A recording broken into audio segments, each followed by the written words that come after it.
আসসালামু আলাইকুম ওয়া রাহমাতুল্লাহি ওয়া বারাকাতুহু। টেকনিক ইজি এডুকেশনের পক্ষ থেকে নবম এবং দশম শ্রেণীর সকল শিক্ষার্থীদেরকে জানাচ্ছি রমাদানুল কারীম, রমাদান মুবারক। আজকে আমি আবার চলে আসলাম আরেকটি প্রশ্ন নিয়ে।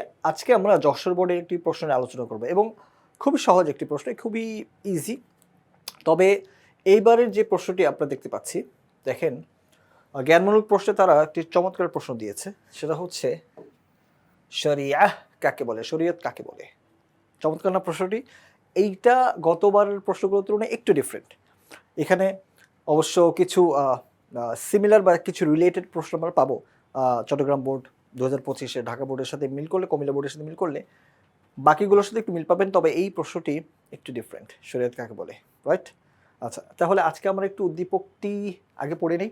আগে উদ্দীপক পড়ব, বুঝে নেব বিষয়গুলো কি বলা হচ্ছে, and then we will enter or dive into the question.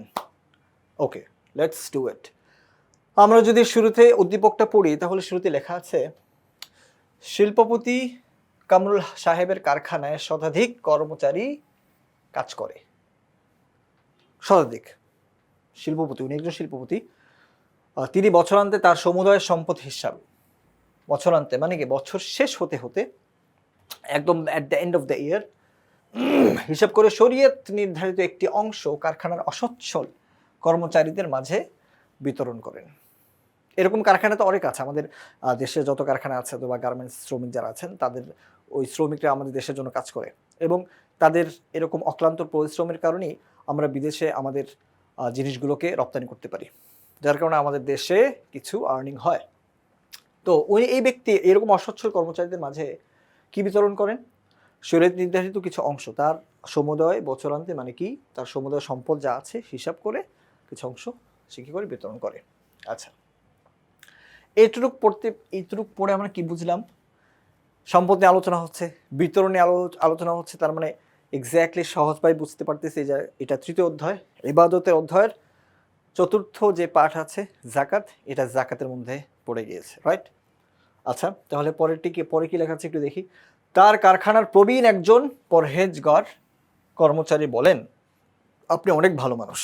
আসলে এরকম মানুষদেরকে আমরা ভালো মানুষ বলে আখ্যায়িত করতে পারি, কারণ আমাদের সমাজে এরকম অনেক প্রতিষ্ঠিত মানুষ আছে, শিল্প কি বলে এটাকে, শিল্পপতি অনেকে আছে যারা এরকম তাদের শ্রমিকদের প্রতি অনেক খেয়াল রাখে, যেটা হচ্ছে আরেকটি অধ্যায়ের দিকে আমাদেরকে কি করছে, ইঙ্গিত দিচ্ছে।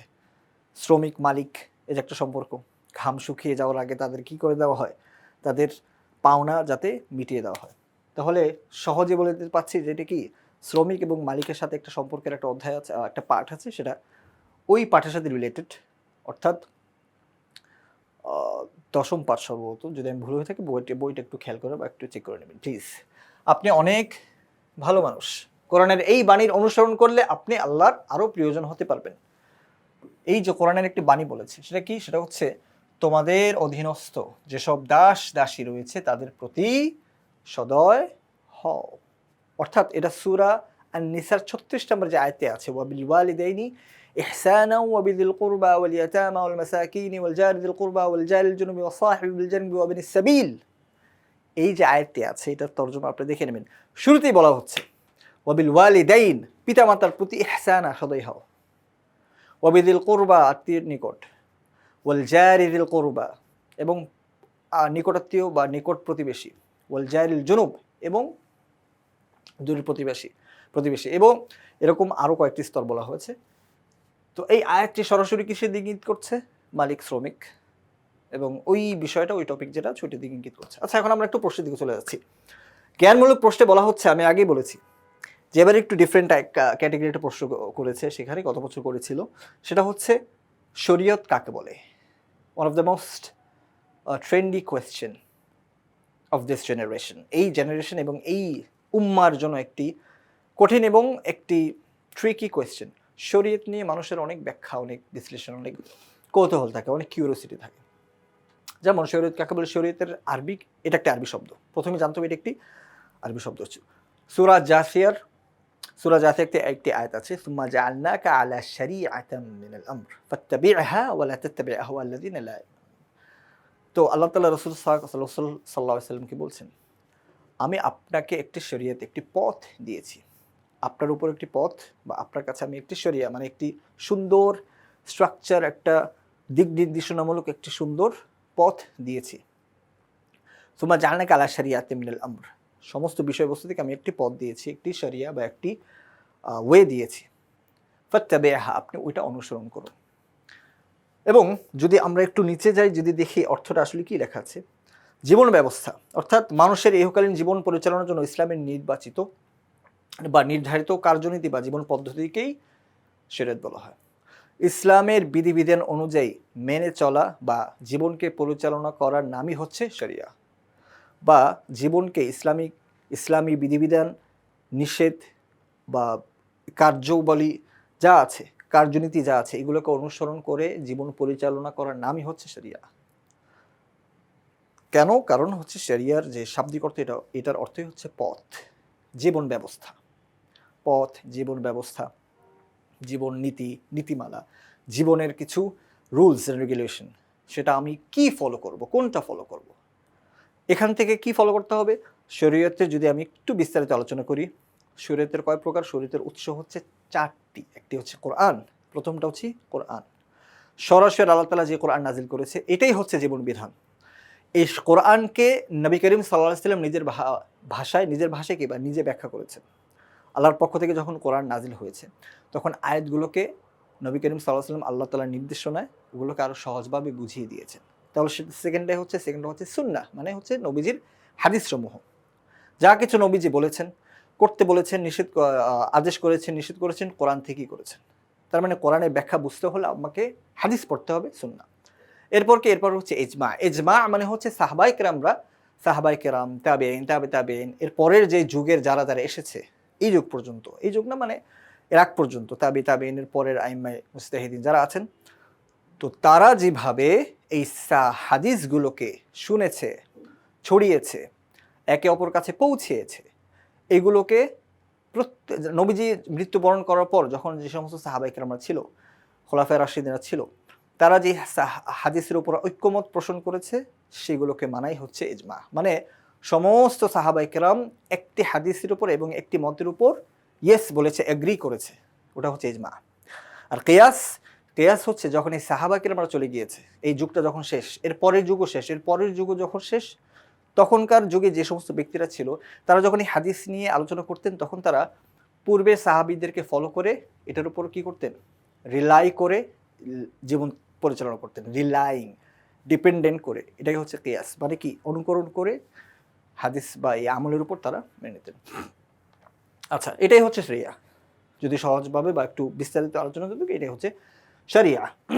আচ্ছা, আশা করি সবাই একটু বুঝতে পেরেছেন, মাশাআল্লাহ। এরপরের প্রশ্ন দেখেন। এরপরের প্রশ্ন হচ্ছে মহানবী সাল্লাল্লাহু আলাইহি সাল্লাম, খুব চমৎকার এবং সুন্দর একটি প্রশ্ন। এই প্রশ্ন আমরা এটা ডান করেছি। এরপরে মহানবী সাল্লাল্লাহু আলাইহি সাল্লামের জীবদ্দশায় হাদিস লেখা নিষেধ ছিল কেন? সহজ, ভেরি সিম্পল। আমরা এটা তো ডান করলাম। এখন দেখেন হাদিসের উৎস সরাসরি কার থেকে? রাসূল পাক সাল্লাল্লাহু আলাইহি সাল্লাম। দেখেন কোরআন যখন নাজিল হচ্ছে, আল্লাহ তাআলা কোরআন নাজিল করছেন কার দ্বারা? জিবরাইল আলাইহিস সালামের মাধ্যমে। আচ্ছা, যখন নবীজির কাছে কোরআন আসতেন, ওহী আসতো, জিবরাইল আলাইহিস সালাম নিয়ে এসেছেন কোরআন, মানে একটি আয়াত নিয়ে এসেছে বা একটি সূরা নিয়ে এসেছে। তো নবীজির কাছে যখন সূরাটি আসতো, তখন নবী করিম সাল্লাল্লাহু আলাইহি ওয়াসাল্লাম সাহাবায়ে কিরামদেরকে আয়াতটি ব্যাখ্যা করে বলতেন। ফর এক্সাম্পল, নাজিল হয়েছে তাব্বাত ইয়াদা আবি লাহাবি ওয়া তাব মা আগনা আনহু মালুহু ওয়া মা কাসাব, সূরা লাহাব নাজিল হয়েছে। তখন নবীজি কি করতেন? সাহাবায়ে কিরামদেরকে বারবার বলতেন যে রিপিট আফটার মি। তো এইভাবে পড়তে কি হতো? সূরাগুলো মুখস্থ হয়ে যেত, আয়াতগুলো মুখস্থ হয়ে যেত। কেন? কারণ তখনকার আরব দেশের বা ওই যুগের আরব যারা ছিলেন, সাহাবায়ে কেরাম যারা ছিলেন, তাদের ব্রেইন ছিল খুবই শার্প। তারা যেটা একবার শুনতেন, তারা সেটা আজীবন মুখস্থ রাখতেন বা এটা স্মরণ করতে পারতেন। এই জন্য তখন হাদিস যেহেতু নবীজির মুখ থেকে বের হতো, একটি কোরআনের আয়াত বের হয়েছে, এখন এই আয়াতটাকে ব্যাখ্যা করতে গেলে নবীজি নিজের মতো করে তাদেরকে বলেছে, এবং অনেক কিছুই বলেছে যেটা আল্লাহ তাআলার পক্ষ থেকে এসেছে কোরআনের বাইরে। তো কোরআনের বাইরে নবীজি যখন একটা আয়াত নিয়ে ব্যাখ্যা করতেন, নবীজি আল্লাহ তাআলা আজকে এই কথাগুলো বলেছে, তো এই কথাগুলোর অর্থ হচ্ছে এই সারমর্ম হচ্ছে এই যে সারমর্মগুলো যখন ব্যাখ্যা করছে, ওটাই হচ্ছে হাদিস। তো একই সাথে দুইটা জিনিস হচ্ছে, একের সাথে কয়টা জিনিস হচ্ছে? দুটো জিনিস হচ্ছে। এই জন্যই যাতে কোরআন এবং হাদিসের মিশ্রণ না ঘটে, কোরআনটাকে মুখস্থ করা হতো, হাদিসটাকে তখন ওইভাবেই মুখস্থ করা হতো। তবে এইটাকে লিখতে নিষেধ করা হয়েছিল, বিকজ অ্যাট এ টাইম দুইটা নাজিল হচ্ছে একসাথে। মানে দুইটা নাজিল হচ্ছে বলতে কি, কোরআন নাজিল হচ্ছে। এখন কোরআন তো সম্পূর্ণ নাজিল হয়নি, কিন্তু নবীজি তো নিজের মতো ব্যাখ্যা করে যাচ্ছে। এজন্যই জীবদ্দশায় হাদিসগুলো লেখা নিষিদ্ধ ছিল, যাতে কোরআনের সাথে মিলে না যায়। এভাবেই আমরা অ্যান্সারটা আমরা এখানে দিয়েছি যে কি, হাদিসের উৎস সরাসরি রাসূল পাক সাল্লাল্লাহু আলাইহি ওয়াসাল্লাম, মহানবী সাল্লাল্লাহু আলাইহি ওয়াসাল্লামের জীবদ্দশায় হাদিস লিখে রাখা অনুমোদিত ছিল না, কারণ তখন আল কোরআন নাজিল হচ্ছিল। সো এট এ টাইম দুইটা একসাথে হাদিস লিখে রাখলে আল কোরআনের বাণীর সঙ্গে মিলেমিশে বিভ্রান্তি সৃষ্টির সম্ভাবনা ছিল। এই জন্য ওই সময় দুটাকেই তারা মুখস্থ করে ফেলতো। নবীজির হাদিস সুন্দর, ব্যাখ্যাটা সুন্দর, ও আচ্ছা ব্যাখ্যা হচ্ছে এটা, আয়াত মুখস্থ করে ফেলেছে, ব্যাখ্যাগুলোকে নবীজির মতো বলে দিতেন। তো ওইটা সাহাবায়ে কেরামরা ওভাবেই, যেভাবে নবীজি বলেছেন ওভাবেই তারা প্রচার করতেন ছিল। এই জন্য রাসূল পাক সাল্লাল্লাহু আলাইহি ওয়াসাল্লাম জীবদ্দশায় হাদিস বিস্তৃতভাবে লিপিবদ্ধ বা সংরক্ষণ করার অনুমতি দেননি। উমাইয়া বংশের উমাইয়া যখন খিলাফত শুরু হয়, তখন ওমর ইবনে আব্দুল আজিজ উনি এই দায়িত্বটি নেন। উনি তখন সম্পূর্ণ কোরআন নাজিল হয়ে গিয়েছে। তখন উনি দায়িত্ব কি নিয়েছেন যে আমরা এখন হাদিসগুলোকে সব লেখা স্টার্ট করব। কোরআনও লেখা ওই সময় প্রায় শেষ। কোরআন লেখা শেষ হয়েছিল উসমান রাদিয়াল্লাহু তাআলা আনহুর যুগে। তখন কোরআনকে আবার সুন্দর করে সংকলন করা হয়েছে।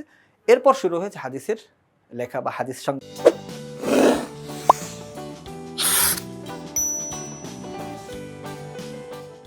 কালেক্ট করা। তখন বিভিন্ন মানুষের, বিভিন্ন সাহাবায়ে কেরামের কাছে বিভিন্ন হাদিস ছিল।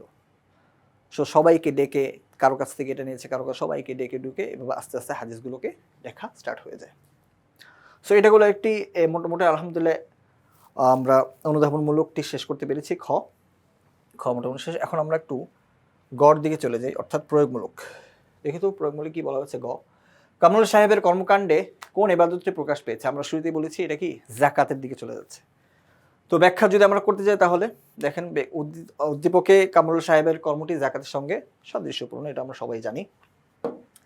এখন বিষয় হচ্ছে, যাকাত অর্থ হলো পবিত্র বা বৃদ্ধি পাওয়া। এটা একটু সবাই মাথায় রাখবেন। যাকাত অর্থ হলো কি পবিত্র, বা আপনার সম্পদকে পবিত্র করে ফেলবে। কিভাবে? স্বাভাবিক একটা সম্পদ অনেক সোর্সে মানুষ আয় করে থাকে। এখন কোনটাতে হারাম মিশ্রিত, কোনটাতে হালাল। সো আমরা হালালভাবে তো অবশ্যই ডেফিনেটলি চেষ্টা করি ইনকাম করার। তারপরেও যখন সম্পদগুলোর মধ্যে আধিক্য প্রকাশ পায়, অনেক বেশি হয়ে গিয়েছে, তো অনেক বেশি হওয়া মানে যাকাতের পরিমাণ চলে এসেছে। তো এই সম্পূর্ণ সম্পদটাকে যদি আমি একেবারে পিওর করতে চাই, নিরেট করতে চাই, তাহলে আমাকে যাকাত দিয়ে দিতে হবে। কারণ ওয়াফি আমওয়ালিহিম হাক্কুল লিসাইলি ওয়াল মাহরুম। ওয়াফি আমওয়ালিহিম, সূরা যারিয়াতের একটা আয়াত আছে, ওয়াফি আমওয়ালিহিম অর্থাৎ ধনীদের মালে বা ধনীদের সম্পদে গরিবদের হক রয়েছে, যারা অসচ্ছল তাদের হক রয়েছে। তো উনি কি করতেন? অসচ্ছল মানে কোনো দান বা দয়ালুতা, ইসলামের দৃষ্টিতে যাকাত কোনো দান বা দয়ালুতা নয়, বরং এটি দরিদ্র সচ্ছলদের অধিকার, ডিরেক্ট অধিকার। কেন? কোনো মুসলিম যদি নেশাব পরিমাণ সম্পদের মালিক হয়, তবে বছর শেষে তার সম্পদের নির্দিষ্ট অংশকে গরিবদের মধ্যে বিতরণ করাই হচ্ছে যাকাত। অবশ্যই বিতরণ করতে হবে। যদি না করে তাহলে কিয়ামতের ময়দানে এই যাকাতই তাকে সাপ হয়ে দংশন করবে। যেটা আমি এর আগের ক্লাসে বলেছিলাম যে ওই সম্পদ যেগুলো দ্বারা যাকাত দেওয়া হচ্ছে না, সে একটা সম্পদ এক ধরনের সাপ হবে। সেটা কি? মাথায় কোনো টাক, যেটাকে আমরা কি বলি, টাক বলি। তো এরকম একটা সাপ, বিশাল একটা সাপ, তার পুরো সম্পদটা এরকম সাপ আকারে পরিণত হয়ে যাবে এবং তার শরীরকে পিছিয়ে ধরবে এবং দংশন করবে। আল্লাহ তাআলা বলেন, আর তাদের ধনীদের সম্পদে ভিক্ষুক ও বঞ্চিতদের অধিকার রয়েছে। ওই যে আমি সূরা যারিয়াত বললাম 19 নম্বর আয়াত, ওয়াফি আমওয়ালিহিম হাক্কুল লিসাইলি ওয়াল মাহরুম। উদ্দীপকে কামরুল সাহেব তার বছরের সম্পদের হিসাব করে শরীয়ত অনুযায়ী নির্ধারিত অংশ কারখানার অসচ্ছল কর্মীদের মাঝে বিতরণ করেছেন, যেটা একেবারে ইসলামের সাথে সরাসরি সম্পর্কিত। এতে ইসলামের নির্দেশিত অর্থনৈতিক ন্যায়পরায়ণতা এবং সামাজিক সমতার লক্ষ্য বাস্তবায়িত হয়েছে ডেফিনেটলি। সুতরাং বলা যায় কামরুল সাহেবের কর্মের মাধ্যমে যাকাত নামক ইবাদতটি প্রফলিত হয়েছে, প্রতিফলন ঘটেছে, প্রতিষ্ঠিত হয়েছে, উঠে এসেছে। আপনারা যেভাবেই লিখতে পারেন। সো এই সিম্পলভাবে এইভাবে লিখে দিলেও হয়। এবং অবশ্যই যে আয়াতগুলো আছে আয়াতগুলো কোট করে দেবেন, রেফারেন্স অবশ্যই রেফারেন্স দিয়ে দেবেন। ওয়াকিমুস সালাত ওয়া আতুজ যাকাত এটাও দিতে পারেন, যেহেতু যাকাত শুরুতে এসেছে। এরপর ওয়াফিয়া মুআল্লিম হাক্কুল লিসাইলুল মাহরুম, এটা যদি লিখে দেন, এখানে লেখা আছে, আমরা এখানে রেফারেন্স দিয়ে দিয়েছি, আপনারাও রেফারেন্স দিয়ে দেবেন। তার সাথে আরও একটা রেফারেন্স যদি অ্যাড করতে পারেন তাহলে আরও বেটার হয়। আচ্ছা, এরপর চলে যাচ্ছে একেবারে উচ্চতর দক্ষতামূলক প্রশ্নে। সেটা হচ্ছে ঘ, প্রবীণ কর্মচারীর উদ্ধৃতি। উদ্ধৃত কোরআনের বাণীতে প্রতিফলিত বিষয়টি যৌক্তিক বিশ্লেষণ করো। উনি কি বলেছিলেন জানি? উনি বলেছিলেন আল্লাহ আপনাকে, আপনি অনেক ভালো মানুষ, আল্লাহ আপনাকে অনেক পছন্দ, আর কোরআনের এই বাণী যদি আপনি অনুসরণ করেন তাহলে আপনি অনেক আল্লাহ তাআলার কি প্রিয়জন হয়ে যাবেন, আল্লাহ তাআলার অনেক সন্নিকটে চলে যাবেন। তো আল্লাহ বলেন কি, তোমাদের অধীনস্থ যেসব দাসদাসী আছে তাদের প্রতি সদয় হও। ওই যে আমি একটা আয়াত বলেছিলাম শুরুতে, সরি, এই যে, আচ্ছা একটু পাশে নিয়ে আসলাম। ওকে, থ্যাংক ইউ। আমরা ঘ নাম্বার, এই যে ঘতে চলে আসলাম। উদ্দীপক বর্ণিত প্রবীণ কর্মচারী, এই যে কর্মচারী উদ্ধৃত কোরআনের বাণী মূলত অধীনস্থ শ্রমিক যারা আছে, মালিক শ্রমিকের যে সম্পর্ক, সেটাই প্রকাশিত হয়েছে। ইসলামে মানুষকে সামাজিক জীব হিসেবে বিবেচনা করা হয়েছে। প্রত্যেক মানুষকে তার জীবন ধারণের জন্য অন্যান্য মানুষের সহযোগিতা প্রয়োজন। আপনি একা একা বসবাস করতে পারবেন। আপনি একটা কোম্পানির মালিক হয়ে গেলেন, but you don't have an employ, তবে এখানে আপনি আপনার কোম্পানি বেশি দিন রান করতে পারবেন না। You need someone to take care of your company, অথবা to take care of your business. যত বিজনেসম্যানরা আছে আমাদের দেশে, প্রত্যেকের আন্ডারে হাজার হাজার এমপ্লয়ি কাজ করছে। দেখার বিষয় হচ্ছে ওই গার্মেন্টসের যে মালিকগুলো আছে, শিল্পপতি যারা আছে, তারা কি তাদের শ্রমিকদের প্রতি, তাদের এমপ্লয়ীদের প্রতি সদয় হচ্ছে? তাদেরকে যথাসময়ে তাদের স্যালারি কি পে করছে কি করছে না? যদি না করে থাকে তাহলে তাদের অবস্থা খুবই করুণ হবে, আর যদি করে থাকে তাহলে আল্লাহ তাআলা তাদেরকে অবশ্যই আরও বাড়িয়ে দেবেন ইনশাআল্লাহ। তো মালিক যদি শ্রমিকদের ন্যায্য অধিকার ও মর্যাদা রক্ষা না করেন, তবে তার সামাজিক অসাম্য ও অশান্তির কারণ হয়ে দাঁড়াবে। ওই যে ওয়াবিল ওয়ালিদাইনি ইহসানা, আল্লাহ তাআলা যেটা বলে দিয়েছে, that means you have to do it. আপনাকে ফলো করতেই হবে, আপনাকে সদয় হতেই হবে। না হলে আপনি কোরআনের বিরুদ্ধে চলে যাচ্ছেন, আল্লাহর বিরুদ্ধে চলে যাচ্ছেন। আর যদি আল্লাহর বিরুদ্ধে চলে যান, ডেফিনেটলি আপনি কাফের হয়ে যাচ্ছেন। As simple as that. পবিত্র কোরআনে আল্লাহ তাআলা বলেন, তোমরা পিতামাতা, দেখেন শুরুতেই পিতামাতা চলে এসেছে। আমরা যে পিতামাতার সাথে বেয়াদবি করি, একটু ভেবে দেখবেন আল্লাহ তাআলা কি বলেছে আর আমরা কি করছি। শুরুতে চলে আসছে, তোমরা পিতামাতা, প্রথমেই পিতামাতা, এরপর আত্মীয় স্বজন, ফ্রেন্ডস, প্রতিবেশী, হুয়েভার ইট ইজ। তো শুরু থেকে father and mother, mom and dad, বাবা এবং মা, ওনাদের বিরোধিতা যদি করেন তাহলে আল্লাহ তাআলা আপনাকে ওখান থেকেই শেষ, মানে আপনার উপর থেকে আল্লাহ তাআলার রহমতটা আস্তে সরে যাবে। যদি আপনি এই যে প্রথম পিতামাতার এই ব্যক্তিদেরকে যদি আপনি বাদ দিয়ে দেন, পিতামাতা আমার কথা বুঝে না, আমার কষ্ট বোঝে না, তারা আমাদেরকে বুঝতে চায় না, নো, দ্যাটস টোটালি রং। আপনি নিজের মেন্টালিটি, নিজেকে আগে স্থির করেন, বাবা কি বলছে তা শুনেন। একটা পর্যায়ে গিয়ে আপনি যখন ওই রকম হয়ে যাবেন, ওই লেভেলে স্ট্যান্ডার্ডে চলে যাবেন, তখন আপনার বাবা মা আপনার কথা শুনতে বাধ্য হবে। বাট বিফোর দ্যাট আপনাকে ওইরকম হতে হবে। You have to be a person, you have to be a student, you have to be a boy, a son, a daughter, যাকে তার বাবা মা সম্মান করছে। তাহলে আপনি যদি ইললজিক্যাল কথা বলেন, হে হ্যান ত্যান, এই সেই কান্নাকাটি, no, be logical, be smart, be positive, be patientable. Okay, আত্মীয় স্বজন, ইয়াতিম ও মিসকিনদের সাথে ভালো আচরণ করো এবং নিকট প্রতিবেশী, দূর প্রতিবেশী, সঙ্গী, সাথী, মুসাফির ও তোমাদের অধীনস্থ দাসদাসী যারা আছে তাদের প্রতি রহম করো, সদয় হও। তো সূরা আন-নিসা, দেখেন আল্লাহ তাআলা কোরআন শরীফে মহিলাদেরকে নিয়ে একটি সূরা নাযিল করেছে। আল্লাহু আকবার। মানে পুরুষদেরকে নিয়ে কোনো সূরা নেই, মহিলাদেরকে নিয়ে আল্লাহ তাআলা একটি সূরা নাযিল করে দিয়েছে, নিসা। কেন বললাম না কিছু। ওকে, এনিওয়েজ, উদ্দীপকে প্রবীণ কর্মচারীর বাণীতে মালিক ও অধীনস্থ কর্মচারী সম্পর্ক ক্ষেত্রে সদাচরণের গুরুত্ব ফুটে উঠেছে। তিনি শ্রমিকদের সদাচরণ কথা ন্যায্য অধিকার মর্যাদা রক্ষার পর গুরুত্ব আরোপ করেছেন। এটাই এখানে প্রকাশ পেয়েছে। আরও কি বলেছে, যে ইসলাম এই সম্পর্কের জন্য ন্যায্য সুশৃঙ্খল একটি সুন্দর একটি নির্দেশ দিয়েছে, একটি সমীকরণ দিয়ে দিয়েছে যে শুরুটা হয়েছে বাবা মাকে দিয়ে, শেষ হয়েছে দাস দাসীকে দিয়ে। মানে এই থেকে শুরু করে সুন্দর একটা গ্রাফ। মানে আপনার শুরু হচ্ছে বাবা মা, আপনি যদি বাবা মার সাথে সদয় হন তাহলে অটোমেটিকলি যে সিরিয়ালে যারা আসতেছে তাদের প্রতি আপনি এমনি সদয় হয়ে যাবেন। শেষে আমরা যদি কিছু বলতে চাই, উদ্ধৃত কোরআনের বাণীতে ইসলাম প্রতীক মালিক ও শ্রমিকের সম্পর্ক নৈতিক ও মানবিক দিক প্রতিফলিত হয়েছে। শুধু আমরা লিখে দিলাম পরীক্ষায় চলে আসলাম মার্ক পেলাম, দ্যাটস ইট? নো। আমি বারবার বলি ইসলামের প্রত্যেকটি বিষয়, শরীয়তের প্রত্যেকটি বিষয় আল্লাহ তাআলার বিধানকে মনে প্রাণে বিশ্বাস করে এবং ওগুলোকে আমল করা, অ্যাপ্লাই করা, নিজের জীবনে এক্সিকিউট করা, এটাই হচ্ছে সর্বপ্রথম এবং মানে one of the most important thing. বাকি দুনিয়া যায় অন্যদিকে চলে যাক, আপনি যদি এই বিষয়গুলোকে মনে প্রাণে লালন করেন, সালাত যাকাত এই বিষয়গুলোকে মনে প্রাণে লালন করলেই চলবে না, এগুলোকে বাস্তবায়ন করতে হবে। তাহলে আল্লাহ তাআলা আপনাকে অবশ্যই দুনিয়াতেও জাযা দেবে, দুনিয়াতেও উত্তম সওয়াব দেবে, আর আখিরাতে তো অবশ্যই দিবেন ইনশাআল্লাহ। তাহলে আজকে আমরা যশোর বোর্ডের এই সুন্দর একটি প্রশ্ন সমাধান করতে সক্ষম হয়েছি আলহামদুলিল্লাহ। পরবর্তীতে আরেকটি প্রশ্ন নিয়ে আসবো ইনশাআল্লাহ। সবাই ভালো থাকবে, সুস্থ থাকবে, আল্লাহ তাআলা সকলকে ভালো রাখুক, সুস্থ রাখুক। সবাই একে অপরের জন্য দোয়া করবেন, আমার জন্য দোয়া করবেন। সে পর্যন্ত সবাইকে শুভেচ্ছা। আসসালামু আলাইকুম ওয়া রাহমাতুল্লাহি ওয়া বারাকাতুহু।